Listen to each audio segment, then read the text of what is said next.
এ Laden, ওই মেয়েটার কি হলো? কোন মেয়েটা রে? আরে ওই মেয়েটা, কি যেন নাম, অর্পিতা। হে, ও আমার বোন হয় জানিস? শালা ইনস্টাগ্রামে আবার মেসেজ করতিস তুই? বোন? হুস, ওই দেখ নাকি হুস। হুস কি রে? ঠিক আছে, ওই মেয়েটার কথা আমি বাদ দিচ্ছি, কিন্তু কালকে তুই এই মেয়েটার সঙ্গে কথা বলছিলি, কি যেন নাম, শেফালি। শেফালিটাকে? ওই শেফালি? হ্যাঁ, আমার দিদি হয়তো, আমি দিদি বলে ডাকি, এমনি কথা বলি। এটাও তো দিদি? হুস, ওই দে, এ শালা বলে নাকি হুস হুস। আচ্ছা ঠিক আছে, কিন্তু কালকে তুই খেলার মাঠে কার সাথে কথা বলছিলি? না না, ওর সাথে তো আমি ফ্রেন্ড হিসেবে মিশি, বুঝলি?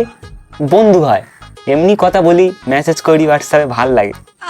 আচ্ছা, বন্ধুর সঙ্গে কি হ্যালো সোনা কেমন আছো বলো, এরকম করে কথা বলে? তুই এমন এমন কথা বলিস না, আমার লজ্জা লাগে। হুস। সবাই তোর বোন, দিদি, বন্ধু, বান্ধবী, জীবনে মাল তুলবি না? হুস। ওই দেখ মালটা আবার বলে হুস হুস। ওই দেখ মালটা আবার বলে হুস। তুই আরেকবার হুস বল, তোর পিছনে হুস ঢুকে দেবো একদম। হুস।